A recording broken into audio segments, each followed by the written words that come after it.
أعوذ بالله من الشيطان اللعين الرجيم. بسم الله الرحمن الرحيم. الحمد لله رب العالمين.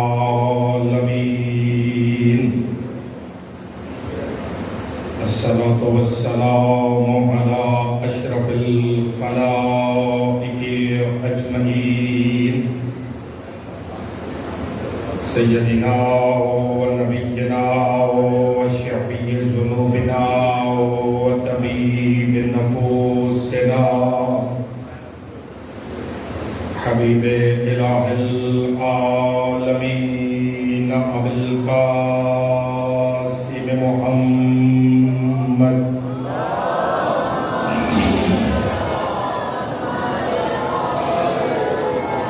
وأهل بيته الأطيبين الأطهرين المعصومين المنتخبين المنتجبين الهداة المهديين الذين أذهب الله عنهم الرجس وطهرهم تطهيرا.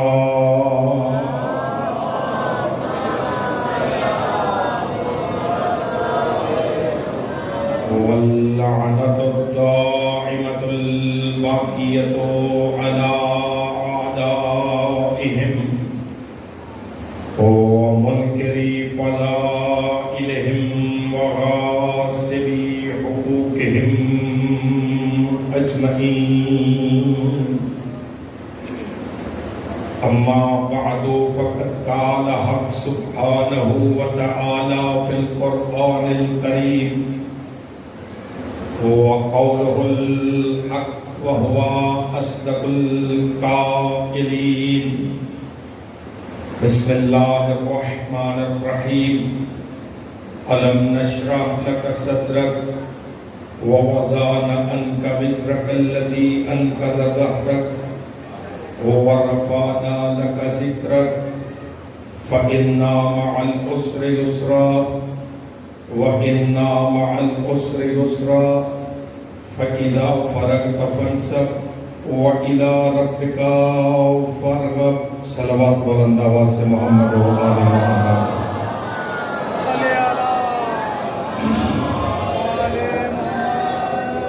آپ احباب سے گزارش ہوگی یہ فاصلہ اچھا محسوس نہیں ہو رہا. جناب فصل کے ماننے والے ہیں اور طلب گزارش کی تھی کہ کوشش کیا کریں پہلے مل کر کے آگے والی جگہ کو پر کیا کریں تاکہ بعد میں جو لوگ آتے ہیں وہ پھر آرام سے پیچھے تشریف فرما ہوتے جایا کریں. اپنی اپنی حاجات کی قبولیت کے لیے جملہ مرحومین کے بلندی درجات بالخصوص برادر بزرگوار جناب اظہر شاہ صاحب اور اس ٹرسٹ کے وہ تمام اراکین کی جو خدمت کرتے کرتے دار بقا میں منتقل ہو گئے ان تمام کے بلندی درجات، تمام تر مریضوں کی شفا یابی، ظہور حضرت حجت دورہ میں تاجیل کے لیے صلوات بلند آواز سے محمد و آل محمد.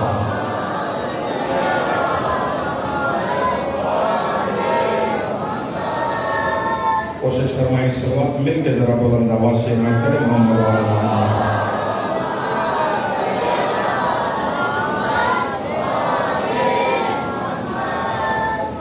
عزیزان گرامی قدر واجب الاحترام سامع حضرات، سلسلہ سخن کی تیسری گفتگو بعنوان رسالت و ولایت سماعتوں کے لیے ہدیہ کرنے کی سعادت حاصل ہو رہی ہے. سابقہ دو گفتگوؤں میں مرحلہ کلام اس منزل تک آیا کہ کائنات کا ذرہ ذرہ اس خالق لم یزل کی بارگاہ میں سبوح قدوس کی تسبیح بیان کر رہا ہے. ہر کائنات کا ذرہ اس کی بارگاہ میں حمد بیان کر رہا ہے. وہ تمام تر حمد کا مالک ہو کر اپنے مصطفیٰ سے کہہ رہا ہے وَرَفَعْنَا لَكَ ذِكْرَكَ، میرا محمد ہم نے تیرے ذکر کو بلندیاں عطا کی ہیں، ہم نے آپ کے ذکر کو بلندی عطا کی ہے۔ کوئی پس فطرت، کوئی پس ذہن، کوئی کمزور فکر کا مالک اگر آپ کے ذکر کو کم کرنا بھی چاہے تو خود مٹ جائے گا، لیکن میرا مصطفیٰ تو کل بھی زندہ تھا، تو آج بھی زندہ ہے۔ عزیزان گرامی قدر، آج سلسلہ کلام کو تھوڑا سا اس سے آگے بڑھانے کی کوشش کروں گا کہ خلاق لم یزل جو فرما رہا وَرَفَعْنَا لَكَ ذِكْرَكَ کہ ہم نے آپ کے ذکر کو بلندی عطا کی، جس قدر اس رب اکبر نے ذات مصطفیٰ کے ذکر کو اپنے ذکر کے ساتھ متصل رکھا، یعنی پلک جھپکنے کی دیر تک کے لیے بھی اس نے مصطفیٰ کے نام کو اپنے نام سے جدا نہیں کیا۔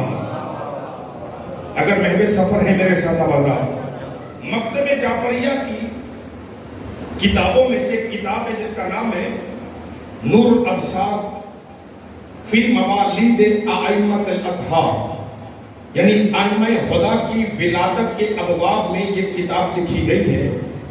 اس میں ایک حدیث نقل ہوئی ہے حضرت جابر بن عبداللہ انصاری رضوان اللہ علیہ، وہ جابر کہ جو رسول اللہ کے راز کا امین ہے۔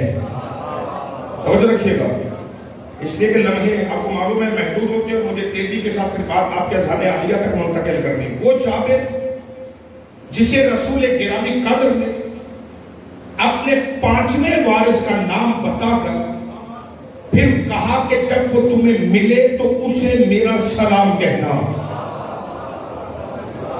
یعنی حضرت امام محمد باقر علیہ السلام کو خود رسول گرامی قدر نے جابر کو نام بھی بتایا اور فرمایا کہ جب ملو گے تو گویا پیغمبر جابر کو ملنے کا پیغام نہیں دے رہے بلکہ نبی جابر کی زندگی کی ضمانت دے رہے ہیں۔ اے جابر، جب تم میرے 5ویں وارث کو ملو جس کا نام میرے نام پہ ہوگا، لقب اس کا باقر ہوگا، جب وہ تمہیں ملے تو مجھ محمد کا سلام اسے کہنا کہ آپ کے نانا رسول آپ کو سلام دے رہے تھے۔ عزیزان گرامی، آپ شیعہ ہیں شیعہ رہیں، سنی ہیں سنی رہیں، جس بھی مکتب سے آپ کا تعلق ہے آپ اپنے اپنے مکتب کی حدوں کے اندر رہ کر محبت اہل بیت کا اظہار کیجئے۔ صرف جواب اتنا چاہیے، جنہیں محمد سلام کر رہا ہے وہ مولوی کی دعا سے رضی اللہ نہیں بنا کرتے۔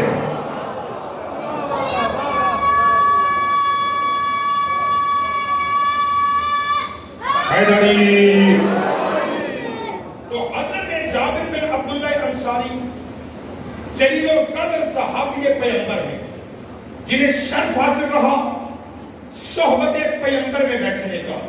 توجہ فرمائیں گے میری طرف، جنہیں شرف رہا صحبت پیغمبر میں بیٹھنے کا، وہ نبی کے بھی صحابی ہیں، علی کے بھی صحابی ہیں، حدیث قصہ کی روایت انہوں نے سیدہ سے کی ہے۔ ذرا ٹائٹل ذہن میں رکھیے گا، حدیث قصہ کی روایت انہوں نے صدیقۃ الکبریٰ سے کی ہے، پھر امام حسن کے ساتھ رہے ہیں، مولا حسین کے غم میں آنسو بہا کر اربعین پہ پہلی کربلا کی زیارت جابر نے کی ہے، پھر حسین ابن علی سے بڑھ کر امام زین العابدین کے ساتھ رہے، پھر 5ویں آقا کی صحبت کو اختیار کیا، یعنی 5 تن کے بھی صحابی ہیں، پھر 2 اور معصوموں یعنی 7 معصوموں کا زمانہ دیکھا، 5 تن کے وجود اطہر کا زمانہ دیکھا۔ اب حضرت جابر بن عبداللہ انصاری اس حدیث کے راوی ہے جو میں روایت عرض کرنے لگا ہوں کہ اللہ رب العزت نے جب لوح کے نور سے قلم کو خلق کیا، صاحبان میرے ساتھ ذرا تعاون فرمائیے گا تاکہ میں بات تیزی سے آگے لے کے چلوں. اللہ نے جب لوح کے نور سے قلم کو زیور تخلیق سے آراستہ کیا، قلم کو خلق کرنے کے بعد آواز قدرت قلم کی سماعت کے پردوں سے ٹکرائی اور اللہ نے ارشاد فرمایا اکتب توحیدی، اے قلم لوح کے سینے پر میری توحید کو لکھو. اللہ اکبر. اے قلم لوح کے سینے پر میری توحید کو رقم کرو. حضرت جابر فرماتے کہ ادھر توحید کا نام آنا تھا، ادھر قلم نے اپنا سر سجدے میں رکھا. 10,000 نورانی سال قلم سجدے میں پڑا رہا. 10,000 سال کے بعد پھر قلم نے پوچھا ما اکتبو، میرا اللہ میں کیا لکھوں؟ آواز قدرت آئی، لوح کے سینے پہ لکھ لا الہ الا اللہ. اللہ اکبر. تم تک بات پہنچ رہی ہے؟ لوح کے سینے پہ لکھو لا الہ الا اللہ. ابھی قلم نے سرکار لا الہ الا اللہ لکھا، ابھی الا اللہ کی ہاں ختم نہیں ہوئی تھی. یا اللہ کا حکم ہے یا بنا فاصل لکھو محمد الرسول اللہ. اللہ اکبر. بنا فاصل لکھو محمد الرسول اللہ. ابھی قلم یہ لکھ رہا تھا. اب جس کا جو عقیدہ ہے اسے سلامت رہے. ابھی رانا صاحب قبلہ محمد الرسول اللہ کی ہاں ختم نہیں ہوئی تھی. یا آواز قدرت ہے بنا فاصل لکھو علی جن ولی اللہ. نعرہ حیدری. اللہ اکبر. تو لوح کے سینے پر جو کلمہ لکھا گیا اس کلمے میں حکم پروردگار کے تحت لا الہ الا اللہ کے بعد بلا فصل اللہ نے محمد الرسول اللہ لکھوایا. محمد الرسول اللہ کے ساتھ اللہ نے علی ولی اللہ بنایا. اور میرے بھائیوں ہم سے کیوں لڑتے ہو؟ ہم سے کیوں جھگڑتے ہو؟ ہمیں کافر کیوں کہتے ہو؟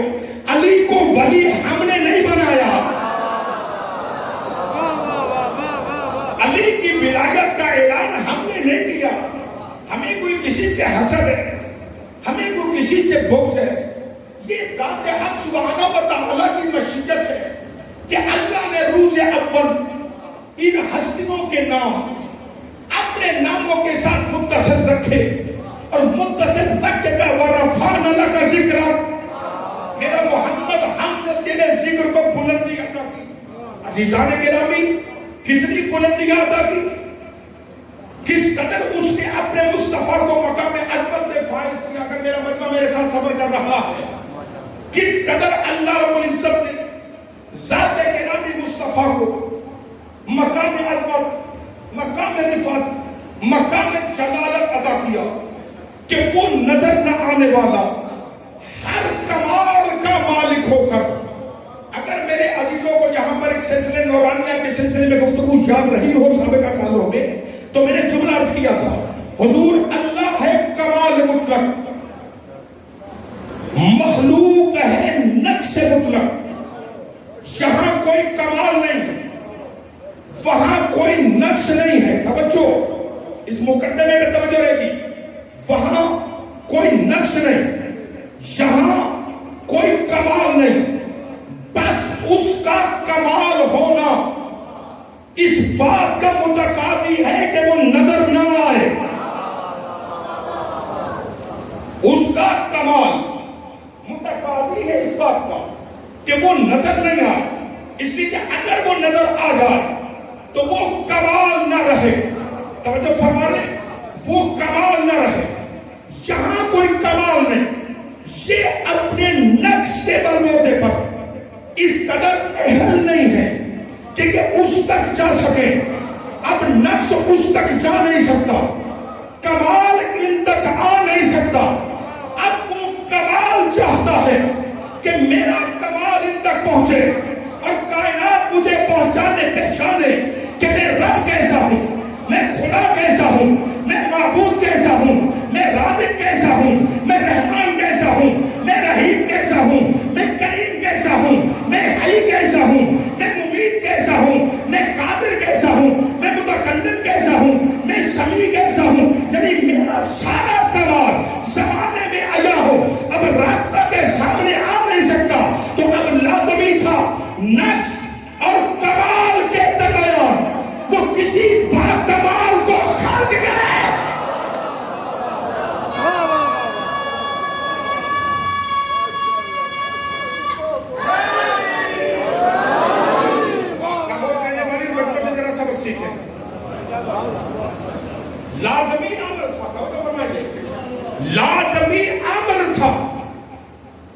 کہ وہ کمال اپنے کمال کو مخلوق تک پہنچانے کے لیے اپنے اور مخلوق کے درمیان کسی با کمال کو خلق کرے جو کمال میں اس کے کمال کا مظہر ہو. ہائے ہائے، جو کمال میں اس کا مظہر ہو، یعنی وہ نظر نہ آئے، سامنے یہ ہو، لیکن اس کے کمال کو دیکھ کر خالق کمال مانا جائے کہ جب بندہ ایسا ہے تو معبود کیسا ہونا چاہیے.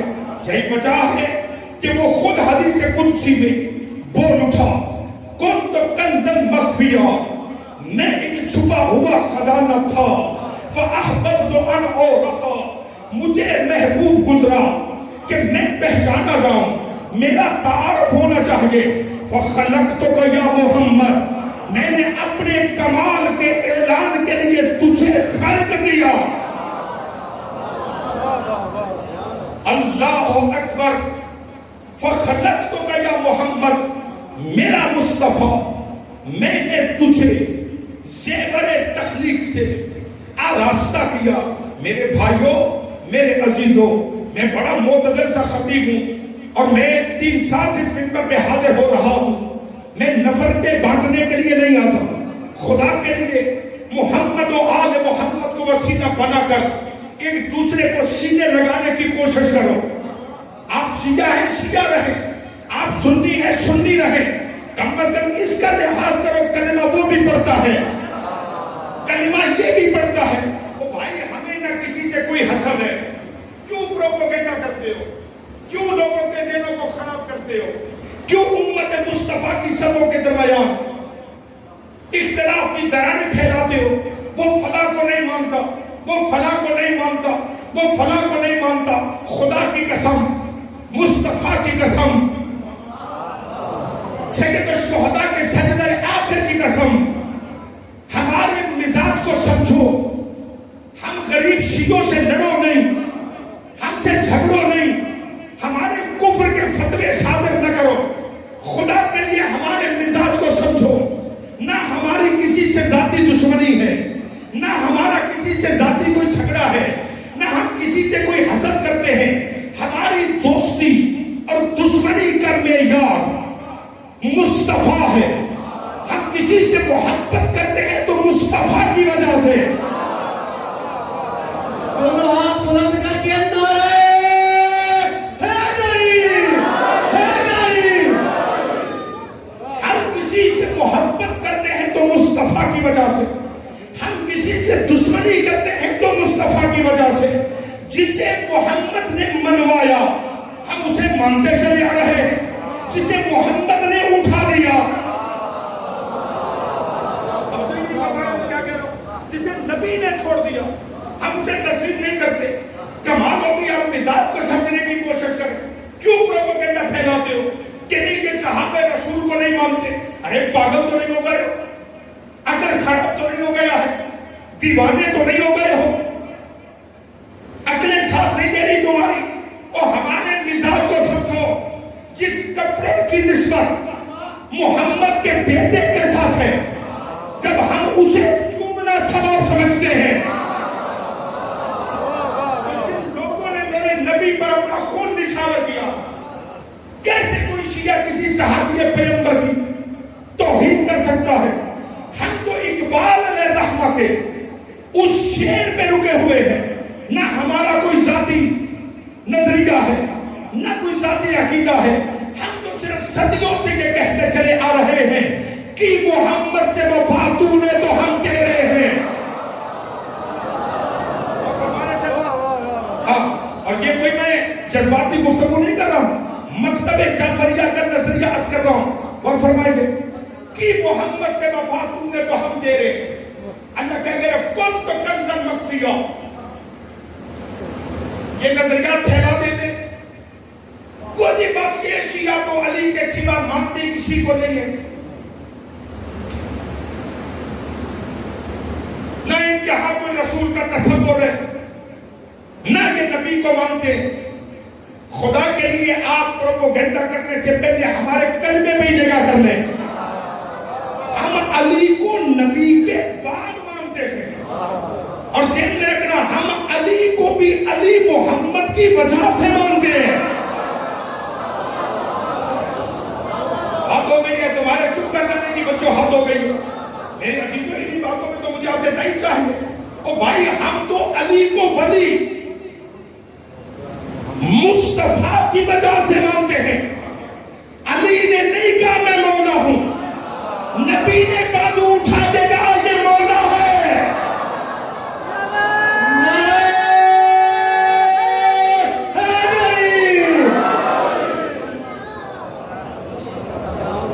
ہاں یہ طے شدہ معاملہ ہے کہ ہم معرفت مصطفیٰ کے لیے دنیاوی شعراء کی شاعری سے مصطفیٰ نہیں لیتے. بڑے پیارے بھائی ہیں میرے، آپ اللہ آپ کو زندگی سلامتی دے. میں آپ بابصیرت لوگوں سے توجہ چاہ رہا ہوں، بچوں کے سر سے بات گزر جائے گی شاید. میرے بھائیوں ہمارے فلسفے کو سمجھو. ہم مصطفیٰ بس اور بس دو جگہوں سے لے کے، یا قرآن بتائے مصطفیٰ یہ ہے، یا پھر جن کا خون نبی سے ملتا ہے وہ علی بتائے کہ مصطفیٰ کا مقام عظمت یہ ہے. ہم دنیاوی شعراء سے، افسانہ نگاروں سے، کہانیاں گھڑنے والوں سے ہم نبی نہیں لیتے. ہم قرآن سے مصطفیٰ لے کے آگے بڑھ رہے ہیں، جس کی خاطر اللہ فرما رہا ہے کنتم نبیًا. خود رسول اللہ نے فرمایا کنتم نبیًا. یہ کب سے نبی ہے؟ میں توجہ کا طالب ہو رہا ہوں کہ کب سے نبی ہے.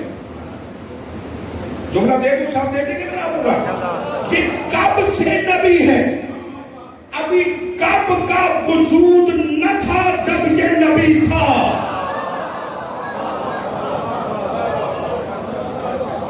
اللہ اکبر. میں ممبر سے پتہ نہیں کہنا چاہیے لیکن بہرحال عزیزو، یہ جتنے بھی دوستان رابطے میں معلوم ہے کہ ایک لمبا ترین سفر ہے جو کر کے اپنی بارگاہ میں پہنچ رہے ہیں، لیکن اس کے باوجود تھکاوٹ کا احساس نہیں ہوتا، بخل نہیں کرتے. تو آپ بھی پھر تھوڑی قریبی فرمائیں، ساتھ دینے کی کوشش کریں. کنتم نبیًا، یہ کب سے نبی ہے؟ ابھی کب کا وجود نہ تھا، بس اور بس ایک بنانے والا تھا. یہ علم کلام و فلسفہ کی مشکل بحث ہے جسے چھیڑنے لگا آپ کی سماعت پہ اعتبار کر کے. بس ایک بنانے والا تھا اور ایک بننے والا تھا، حتیٰ کہ جب اس نے اسے بنایا تو تب زمانے کا بھی وجود نہیں تھا.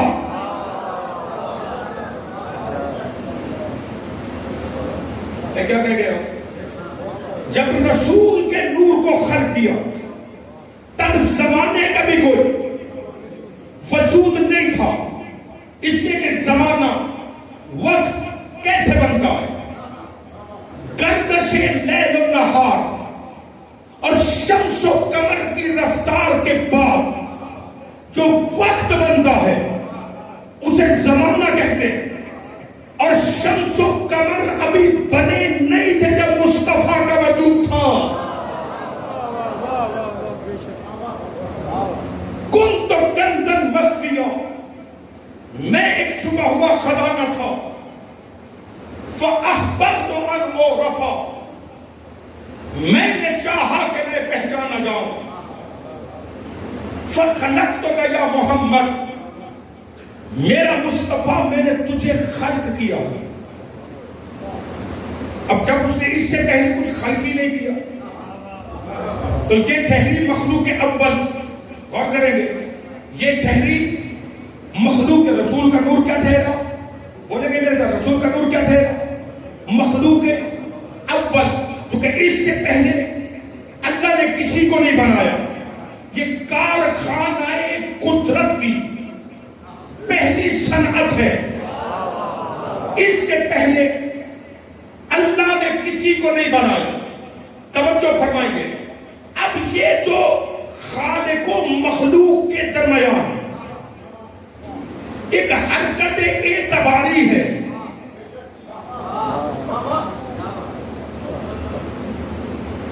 میں کیوں کہہ رہا ہوں بھائی، ڈر رہا ہوں جملہ کہنے سے، پتہ نہیں کوئی تحمل کر پائے گا یا نہیں. یہ کب سے ہے؟ جب سے وہ اللہ ہے.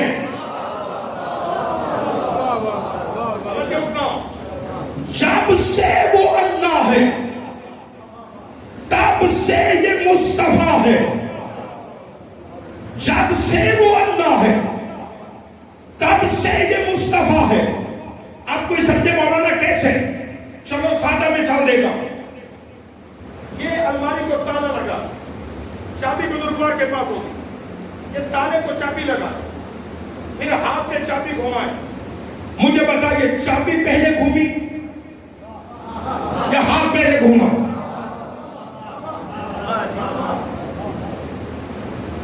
چابی پہلے گھومی یا ہاتھ پہلے گھوما؟ چلے گئے میرے ساتھ سرکار.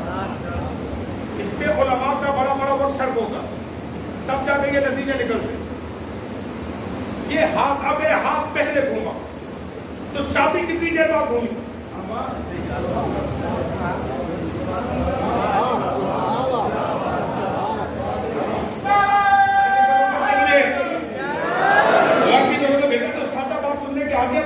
سے گزرے گی. یہ جو ہاتھ چابی گھمانے کے لیے گھوما تو ہاتھ حرکت کیا پہلے کیا تو چابی کتنی دیر بعد سرکار گھومی؟ کہ جیسے ہاتھ نے حرکت کی ویسے ہی چابی نے حرکت کی. ہاتھ کی حرکت اور چابی کی حرکت کے درمیان یہ جو فاصلہ ہے، یہ فاصلہ اعتباری ہے. یعنی اللہ نے کب سے بنایا؟ جب سے وہ اللہ ہے.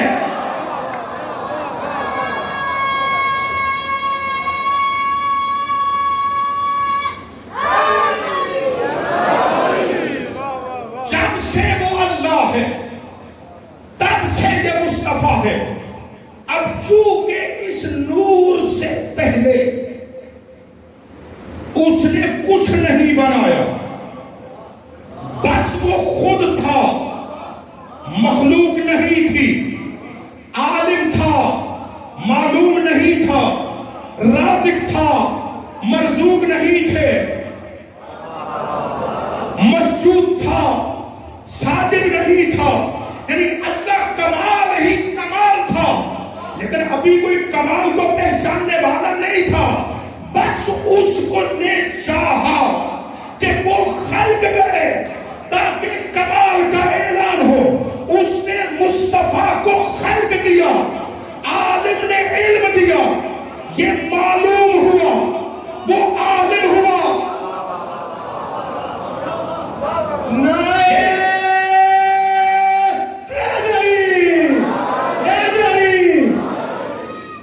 یہ معلوم ہوا، وہ عالم ہوا، یہ مرزوق ہوا، وہ رازق ہوا، یہ ساجد ہوا، وہ مسجود ہوا.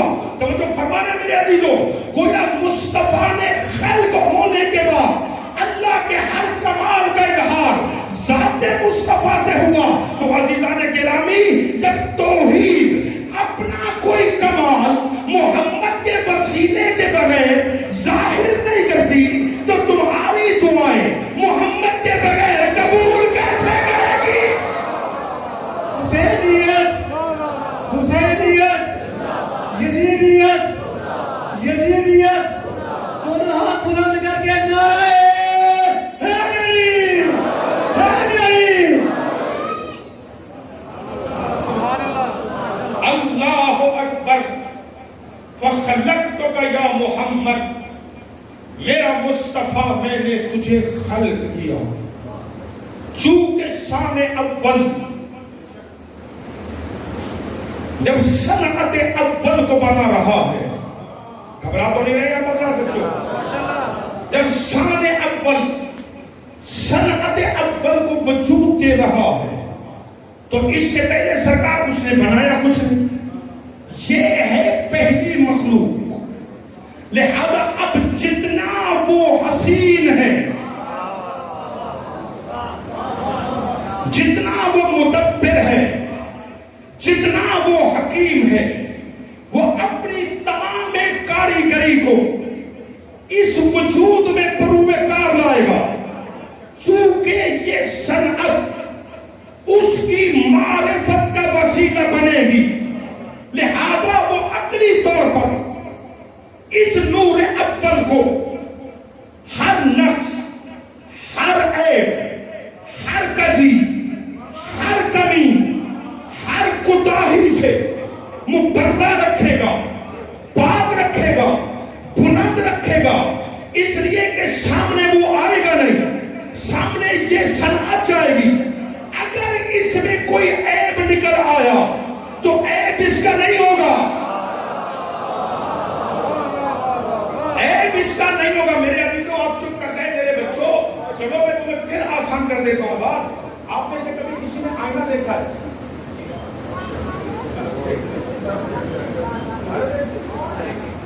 ابھی تو موبائل کے اندر بھائی آئینہ ہوتا، آئینہ دیکھا کبھی آپ؟ تھوڑا بولو گے یار کیا ہوگا؟ دیکھتے ہیں نا، سبھی دیکھتے ہیں، آئینہ دیکھتے ہیں، ماشاءاللہ۔ اور حکم بھی یہی کہ صبح صبح جائیے آئینہ دیکھیے، اور جب اپنی شکل و صورت کو دیکھو تو اللہ کی حمد بیان کرو۔ سوال ہے، اپنی شکل کو دیکھو، اللہ کی حمد کرو کہ اس نے تمہیں کتنا خوبصورت بنایا۔ اور فرمائے اپنے آپ کو دیکھ کے لوگوں پر اتراتے نہ رہو کہ میں کتنا حسین و جمیل ہوں، اور فرمائے میں کتنا حسین و جمیل ہوں۔ اچھا یہ بتائیے، جو آئینہ ہے، اس آئینے میں آپ آئینہ دیکھتے ہیں؟ کیا دیکھتے ہیں؟ آئینے میں اپنا آپ دیکھا جاتا ہے یا آئینے میں آئینہ دیکھا جاتا ہے؟ بابا جی یہ جو شیشہ ہوتا ہے، شیشے اپنے آپ کو دیکھنا ہے یا شیشے کو دیکھنا ہے؟ اپنے آپ کو دیکھنا ہے۔ گویا شیشہ، آئینہ، دیکھیے نا، میں اس لیے تو کہتا ہوں میرے ساتھ جڑے رہے، آئینہ وسیلہ بنتا ہے ہمیں اپنا آپ دکھانے کے لیے۔ آئینہ ہم وسیلہ بناتے تاکہ اس میں اپنے کو دیکھیں کہ مجھ میں کوئی عیب تو نہیں، کوئی داغ تو نہیں، کہیں کوئی چیز ایسی تو نہیں، معاشرے میں جاؤں تو لوگ مذاق اڑا۔ آئینے میں سامنے کھڑے ہو کر اپنے محاسن کو، بالوں کو، لباس کو صحیح کرتے ہیں، لیکن اپنے آپ کو صحیح دیکھنے کے لیے آئینے کا صاف ہونا ضروری ہے۔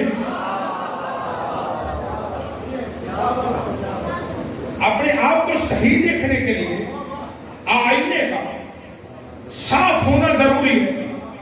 اگر آئینے پر داغ لگے ہوئے، آئینے پر مٹی پڑی ہوئی، اور دھندلے آئینے کے سامنے مولوی صاحب قبلہ کھڑے ہو جائیں اور پھر یہ کہیں کہ میری تصویر آئینہ صحیح نہیں دکھاتا، آئینے کا قصور ہے؟ نہیں مولانا، آئینے کا قصور نہیں ہے، آپ کا قصور ہے کہ آپ نے کسی گرد اولود کو اپنی ذات کا وسیلہ کیوں بنایا؟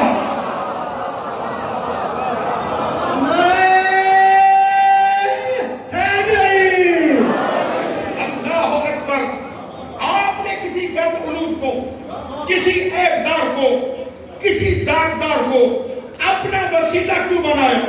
اب چونکہ آپ نے عیب دار شے کو وسیلہ بنایا تو اس نے وہ عیب آپ میں دکھا دیا، اس نے چہرہ دھندلا کر دیا۔ اللہ کہتا ہے میرا محمد، میں نے تجھے بنایا تاکہ تیرے آئینے میں میرے کمال دیکھے جائے،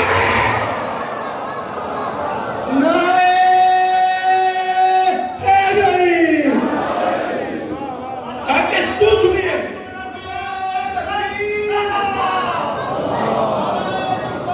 سارے ملیں گے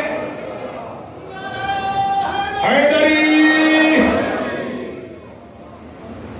تاکہ تیری ذات کے آئینے میں میرا کمال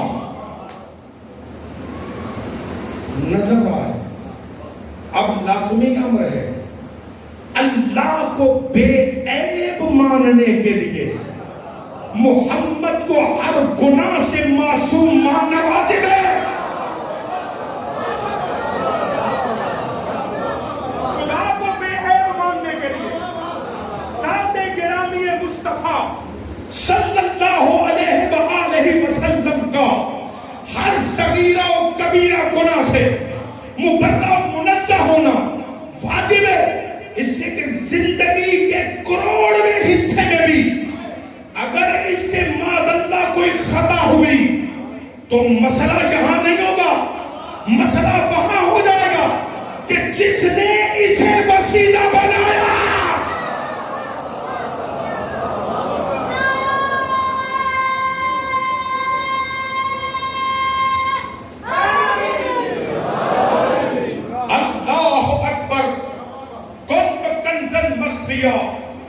فَأَحْبَبْتُ أَنْ أُعْرَفَ، گفتگو تھوڑی علمی ہو گئی، آپ چپ کر گئے عزیزو۔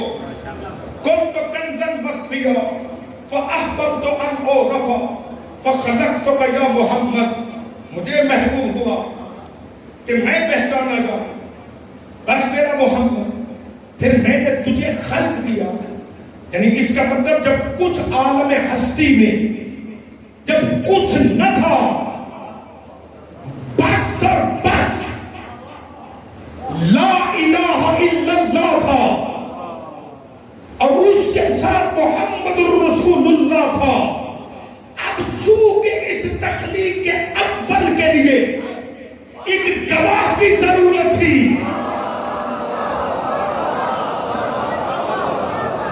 اس تخلیق کے اول کے لیے ایک گواہ کی ضرورت تھی، تو اس نے اسی کے نور سے ایک نور کو خلق کیا، اور مصطفیٰ نے کہا خلقت انا وعلی، میں نور واحد، میرا اور علی کا نور ایک ہی نور سے ہے۔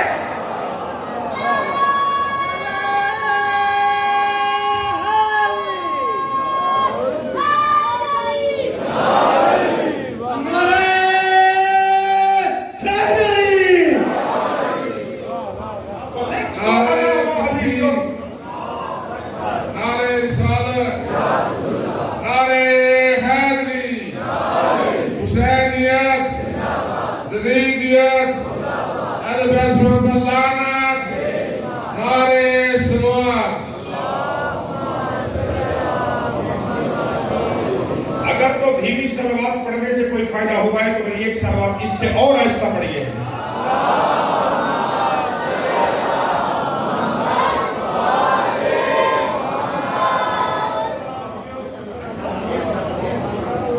اب سمجھ میں آیا مکتب جعفریہ کا عقیدہ کیا ہے؟ شیعہ اثنا عشریہ جعفریہ جو امام صادق سے دین لے کے بڑھ رہے ہیں، باب نبوت میں ہمارا عقیدہ کیا ہے؟ ہم مصطفیٰ کو 40 سال کے بعد نبی نہیں مانتے، ہم عالم ہست و بود میں جب کچھ نہ تھا، ہم تب سے مصطفیٰ کو نبی مانتے ہیں، اور اس مصطفیٰ نے خود کہا کنت نبیًا۔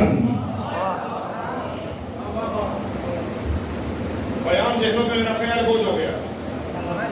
کنت نبیًا وآدم بین الماء والطین، میں اس وقت نبی تھا۔ یہ کون تو سمجھانے کی ضرورت تو نہیں ہے۔ کون تو کنزن مخفی، میں چھپا ہوا خزانہ تھا۔ کون تو نبی، میں نبی تھا۔ کب سے؟ ابھی آدم مٹی و پانی کے درمیان میں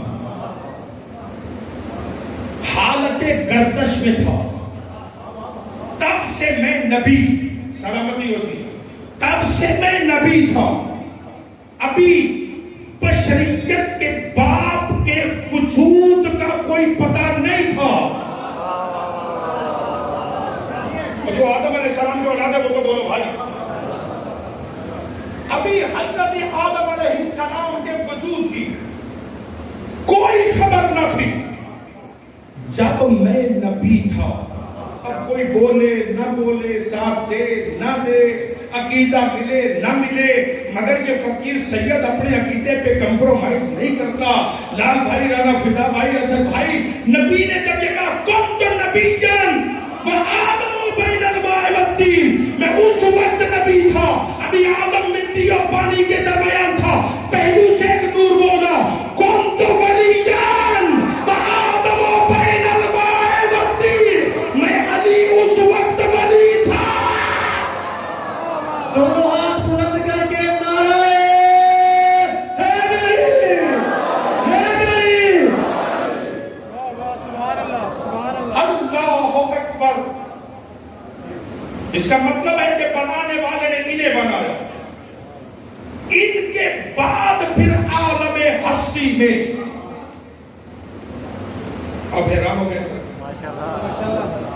عالم ہستی میں جو بنا ان کے سامنے بنا. جو بنا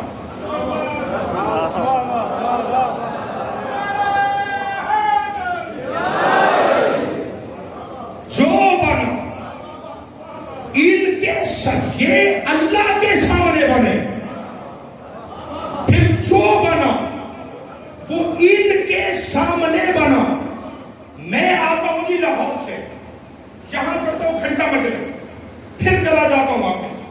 مجھ سے کوئی یہ پوچھے کہ وہ امام بارگاہ حسینیہ کہاں پہ ہے، میں کہ بتا دوں گا برنوے روڈ. آپ دیکھیں گے آپ کو امام بارگاہ نظر آئے. آپ کوئی مجھ سے یہ پوچھے حضور کہ امام بارگاہ کے دروازے کتنے ہیں، کھڑکیاں کتنی ہیں، پنکھے کتنے ہیں، میں کہوں مجھے کیا پتا بھائی، میرے سامنے تھوڑا ہی بنا ہے. یہ اس سے جا کے پوچھو جس کے سامنے بنا.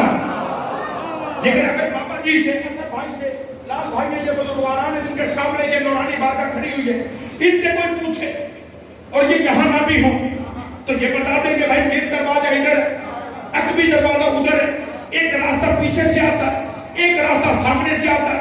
اتنی کھڑکیاں ہیں، اتنے پنکھے ہیں، اتنی لائٹیں ہیں. میں نہیں بتا سکتا مگر یہ بتا رہے کیوں ان کے سامنے بنا.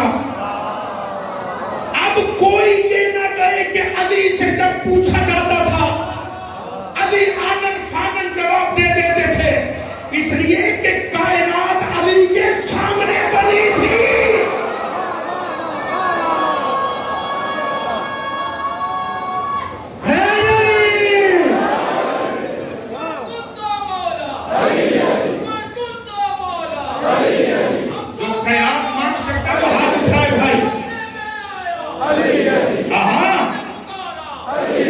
کلیجوں کی طاقت صرف کریں. نبیوں کا مولا سلیمان کو میں بلند کر کے نعرہ حیدری. سبحان اللہ، سبحان اللہ. اللہ اکبر. یہی وجہ ہے عزیزو، حدیث بہت لمبی ہے، اب میں رکوں گا نہیں، تیزی سے بس گزروں گا چونکہ دامن وقت کافی سمٹ گیا ہے. برادران اہل سنت والجماعت کی کتاب جناب المودت حضرت علامہ السید سلمان قندوزی حنفی امام قسطنطنیہ، انہوں نے اس روایت کو حضرت جابر سے نقل کیا ہے. سمجھ گئے میرے بچوں؟ لازمی نہیں ہوتا نا ہر جملہ خطیب جوش خطابت میں کہے آئے. انہوں نے یہ حدیث کو نقل کرنے لگا، حضرت جابر سے نقل کی کہ جناب جابر مدینۃ العلم کی بارگاہ میں داخل ہوئے.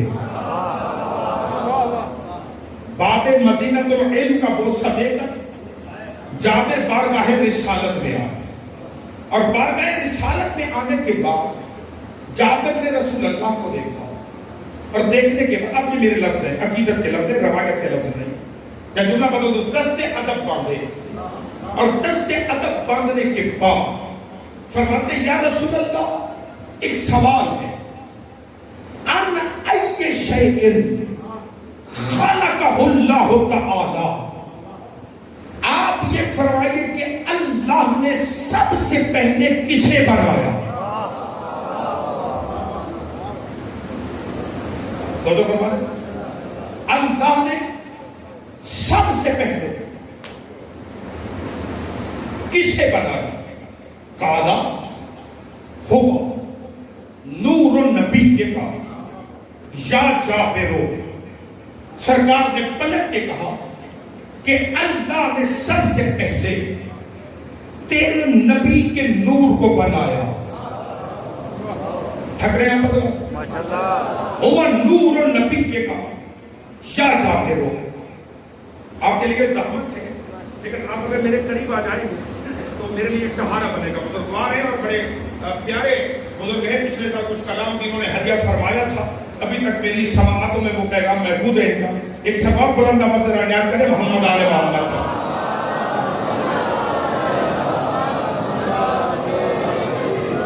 کالا ہوا نور النبی کا یا جابرو. اے جابر، اللہ نے سب سے پہلے تیرے نبی کے نور کو بنایا. یعنی کائنات میں جب کچھ نہ تھا، اس اول الاول نے سب سے پہلے میرے نور کو خلق کیا. وَخَلَقَ فِيهِ كُلَّ خَيْرٍ. پھر میرے نور میں اللہ نے ہر خیر کو خلق کیا. میں نے کہا میرے پاس وضاحت کا وقت نہیں ہے، بس گفتگو تمام ہونے میں 10 سے 12 منٹ ہو گا آپ کے ساتھ، کیونکہ اب اس سے زیادہ گھڑی پھر آگے بڑھنے نہیں دے گی.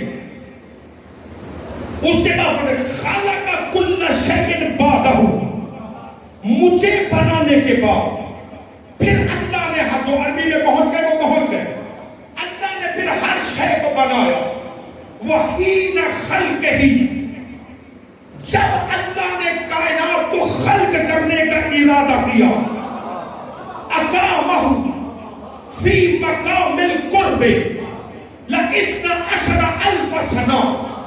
اللہ نے میرے نور کو، رانا صاحب قبلہ میں دعا کا طلبگار ہو رہا ہوں کیونکہ تھک گیا ہوں کافی، مگر چاہوں یہ پیغام پہنچ جائے. اقامہ فی مقام القرب لَإِثْنَ عَشَرَ أَلْفَ سَنَةٍ. اللہ نے کائنات بنانے سے پہلے مجھ محمد کے نور کو اپنے مقام قرب میں 12,000 سال کے لیے رکھا. پتہ نہیں کون سال چلے گا اور کون سال نہیں چلے گا. اقامہ فی مقام القرب لَإِثْنَ عَشَرَ أَلْفَ سَنَةٍ. اللہ نے 12,000 سال کے لیے حضور مصطفیٰ کے نور کو اپنے مقام قرب میں رکھا. کل 12,000 سال کے بعد اللہ نے میرے نور کو نکالا. جعلہ اربعۃ اقسام، میرے نور کو 4 قسموں پر تقسیم کیا. فخلق العرش من قسم والکرسی من قسم وحملۃ العرش وخزانۃ الکرسی من قسم. میرے نور کی ایک قسم سے اس نے عرش بنایا. وہ تو مصطفیٰ کی امتی ہو وہ تو چلو نا میرے ساتھ بابا. میرے نور کی ایک قسم سے اللہ نے عرش بنایا، دوسری سے کرسی بنائی، تیسری سے اس نے حاملین عرش اور خازنان کرسی کو خلق کیا. ثم الجزء الرابع فی مقام الحب لَإِثْنَ عَشَرَ أَلْفَ سَنَةٍ. اللہ نے میرے نور کی چوتھی قسم کو 12,000 سال کے لیے پھر مقام حب میں رکھا. 12,000 سال گزرنے کے بعد میرے نور کو 4 قسموں پہ تقسیم کیا. فَخَلَقَ اللَّوْحَ مِنْ قِسْمٍ وَالْقَلَمَ مِنْ قِسْمٍ وَالْمَلَائِكَةَ مِنْ قِسْمٍ. اللہ نے میرے نور کی ایک قسم سے لوح بنائی، دوسرے سے قلم بنایا، تیسرے سے ملائکہ کو خلق کیا. ثم الجزء الرابع فی مقام الحیاء لَإِثْنَ عَشَرَ أَلْفَ سَنَةٍ. میرے نور کی چوتھی قسم کو 12,000 سال کے لیے مقام حیا میں رکھا. مقام حیا سے نکالنے کے بعد پھر 4 قسموں میں تقسیم کیا.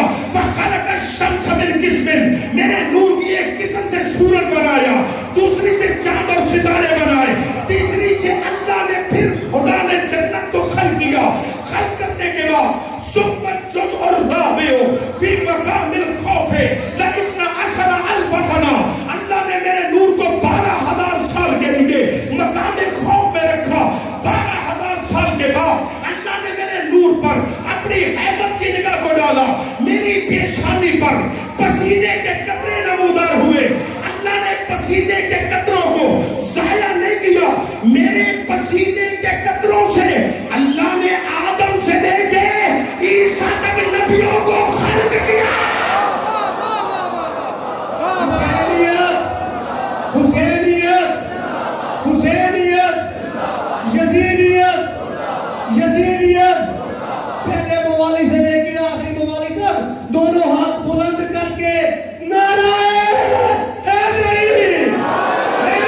جیو قبلہ آپ صاحب حضرات میرے ساتھ ہے سکتا اگر بیان ذہنوں پہ بوجھ نہیں بن اور دلوں میں معرفت رسالت بلند ہو رہی ہے تو اس حقیر کے حق میں دعائیں کرنے سے بخل نہ کیجیے گا عزیز ہو، اس لیے کہ آپ دعاؤں کے سوا مجھے کیا دے سکتے ہیں؟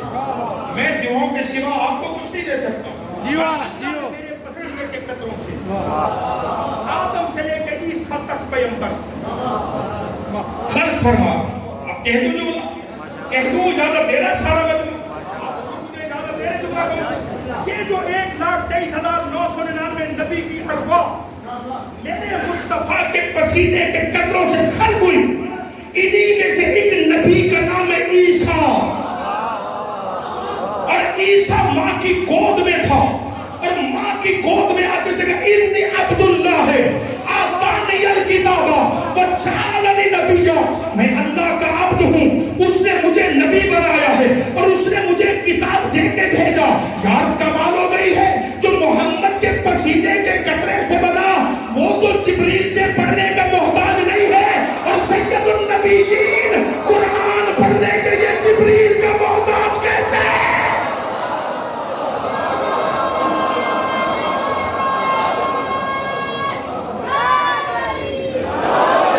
دونوں ہاتھ بلند کر کے نعرہ حیدری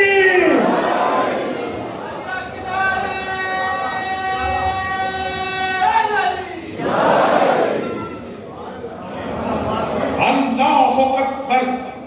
اللہ نے میرے نور سے آدم سے لے کے عیسیٰ تک نبیوں کو خلق کیا، خلق کرنے کے بعد میں پھر خدا نے کچھ حجابات نور کو پیدا کیا۔ اب وقت نہیں رہا، زندگی باقی رہی تو تفصیل کل کچھ گزارش کروں گا حدیث نور کے اعتبار سے۔ ان حجابات میں نور رہنے کے بعد فخلق اللہ آدم، اب اللہ نے آدم کو خلق کیا، پھر میرے نور کو صلب آدم میں رکھا۔ صلب آدم میں جب میرا نور آیا تو آدم نے کہا پروردگار میں اس نور کو دیکھنا چاہتا ہوں۔ اللہ نے فرمایا ہم نے مصطفیٰ کا نور آدم کی پیشانی اور آدم کی انگلی میں ظاہر کیا، آدم ظاہر بنا۔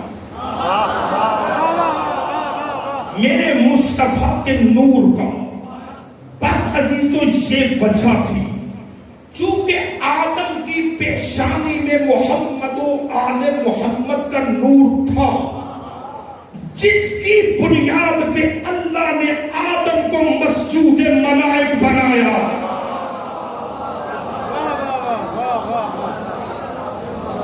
اسی لیے سرکرون نکلنا من کرام الاسلاب الى ارحام المطہرات، ہم محمد و آل محمد کا نور عزت دار باپوں کی پشت سے چل کر پاک و پاکیزہ ماؤں کے رحموں تک پہنچا۔ یعنی بیان کرنا چاہتے ہیں حضرت عبداللہ علیہ السلام سے لے کر جو والد بزرگوار ہیں سرکار مصطفیٰ کے، حضرت عبداللہ علیہ السلام سے لے کر حضرت آدم تک، جناب آمنہ صلوات اللہ علیہا سے لے کر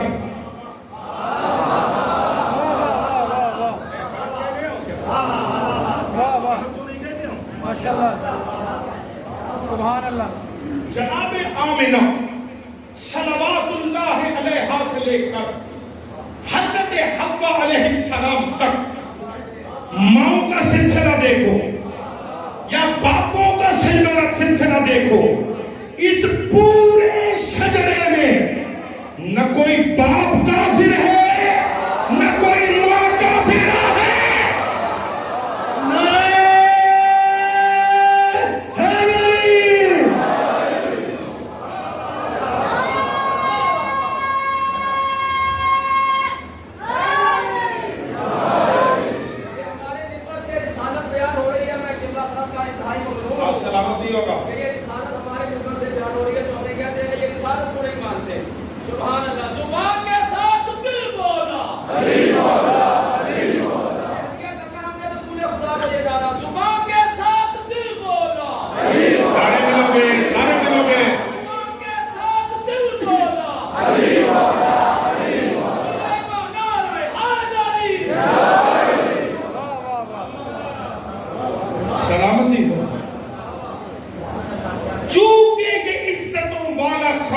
اللہ نے خلق اس لیے کیا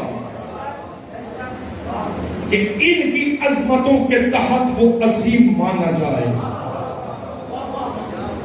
تو اس عظیم خاندان نے اسے منوانے کے لیے اپنی گود کے پلے بچے کربلا میں قربان کر دیے.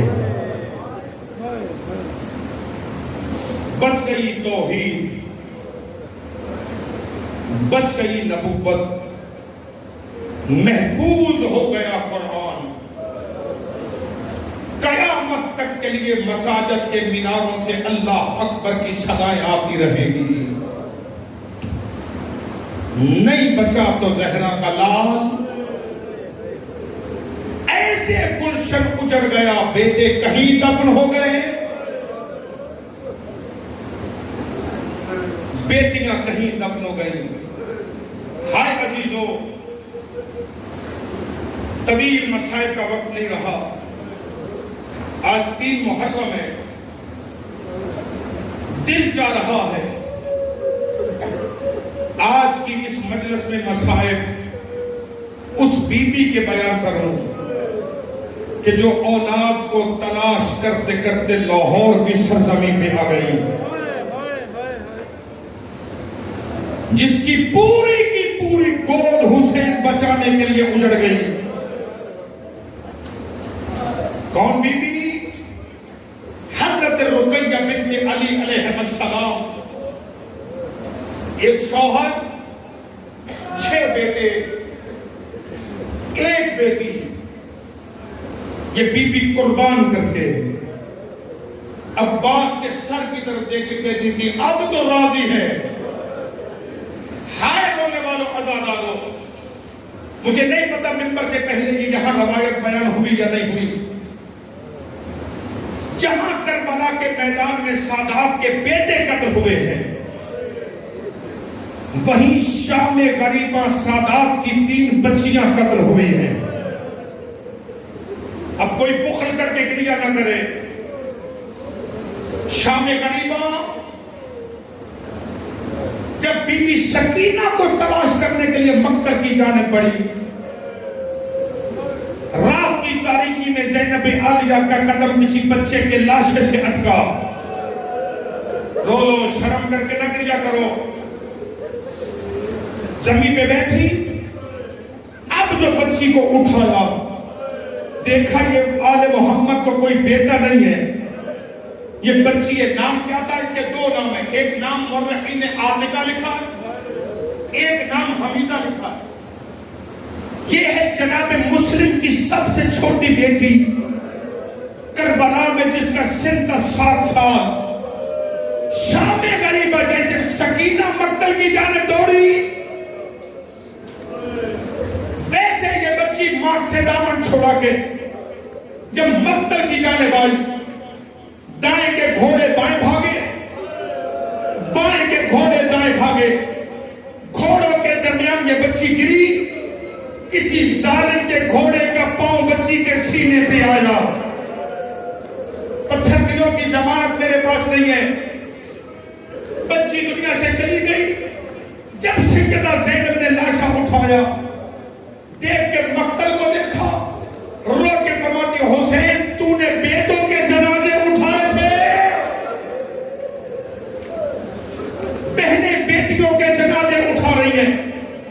بس رونے والوں عزادارو، اسی جناب رقیہ کے 2 بیٹے جناب مسلم کے ساتھ کوفہ آئے. 9 ذی الحج کو جناب مسلم کوفہ مارے گئے. یہ دونوں بچے عبید اللہ کے زندان چلے گئے. محمد و ابراہیم 1 سال برابر یہ عبید اللہ ابن زیاد کے زندان میں رہے. 12 محرم کو جب ماں کوفے آئی، ماں کو نہیں پتا تھا بچے کہاں ہیں، بچوں کو نہیں پتا تھا ماں کہاں ہے. رونے والوں عزادارو، سال پورا گزر گیا زندان میں. دروغ زندان کا نام ہے مشکور. یہی ذی الحج کی عید آئی، یہ بچوں کے ساتھ بیوی کے ساتھ خرید و فروخت میں لگ گیا. زہرا کے یتیموں کو کھانا دینا بھول گیا. رات آیا بستر پہ سو گیا. رونا نہیں آتا تو بی بی سے رونے کی توفیق مانگنا. بستر پہ سویا, آدھی رات کے قریب لال بھائی اس کی زوجہ کے کانوں پہ کسی بی بی کے رونے کی آواز آئی. تڑپ کے بستر سے اٹھی, کیا دیکھا کہ اس کے گھر کے صحن میں ایک برقع پوش بی بی رو رہی ہے. جلدی سے قریب آئی, بی بی تو میرے گھر میں ماتم کیوں کر رہی ہے؟ سیدہ دیکھ کے کہتی مجھے پہچان, میں تیرے نبی کی بیٹی فاطمہ ہوں. ہے بی بی میرے گھر میں گریا کیوں؟ سیدہ رو کے کہتی شوہر کو جگہ اس سے پوچھ میرے یتیموں کا جرم کیا ہے؟ آج اس نے انہیں کھانا اور پانی کیوں نہیں دیا؟ جلدی سے بی بی واپس آ, شوہر کو جگایا. مشکور جاگ, تیرے زندان میں کوئی بچے ہیں؟ مشکور کہتا تو کبھی زندان گئی نہیں, تجھے کس نے بتایا؟ تو بتا تو صحیح. کہا ہاں دو بچے قید تو ہیں. کہا آج تو نے کھانا دیا انہیں؟ کہا نہیں کھانا نہیں دیا. کہا کبھی تو نے پوچھا وہ کس خاندان کے بچے ہیں؟ مشکور کہتا نہیں میں نے نہیں پوچھا. کہتی کھانا لے پانی لے زندان جاؤ. کھانا بھی دے پانی بھی دے, مجھے لگتا ہے یہ کسی معمولی خاندان کے بچے نہیں. مشکور کھانا اور پانی لے کے زندان آیا. کھانا دے کے شہزادے ابراہیم سے کہتے بچے کھانا کھاؤ. بچہ رو کے کہتا کھانا نہ دے, آج ذرا وہ سامنے والے زندان کا دروازہ کھول. ہائے چھوٹی اولاد والو, یہ مشکور کہتے کیوں کہتی پہلے تو تو نے کبھی نہیں کہا. کہ آج وجہ دیکھنا چاہتا ہوں میرا بھائی مر گیا ہے یا زندہ ہے. کہ کیوں کہتی کہ جب صبح بلاتا تھا آواز دیتا تھا, آج صبح سے بلا رہا ہوں آواز نہیں دیتا. زندان کا دروازہ کھلا, شہزادہ محمد کو لایا گیا. دونوں بھائی گلے ملے. مشکور کہتے بچوں بتاؤ تم کس کے بیٹے ہو؟ بیٹوں کا نام آیا. دونوں بچوں نے سر جھکایا. دیکھ کے کہتے نہیں بتا سکتے. کہ کیوں؟ کہ اس لیے جسے بتاتے ہیں وہ تماچے مارتا ہے, جسے بتاتے ہیں وہ ظلم کرتا ہے. مشکور کہتے میرا وعدہ ہوا میں تم پہ ظلم نہیں کروں گا. بچے دیکھ کر کہتے مدینے والے محمد کو جانتا ہے یا حسین؟ مدینے والے محمد کو جانتا ہے؟ کہ ہاں میں اسی کا کلمہ پڑھتا ہوں. کہ اگر تو محمد کو جانتا ہے پھر علی کو بھی جانتا ہے. علی کا نام آیا, قدموں میں گرا. کہتا تم علی کے کیا لگتے ہو؟ میں تو علی کا مرید, اسی کا کلمہ پڑھتا ہوں, اس کی ولایت کا قائل ہوں, مگر تمہارا علی سے کیا تعلق؟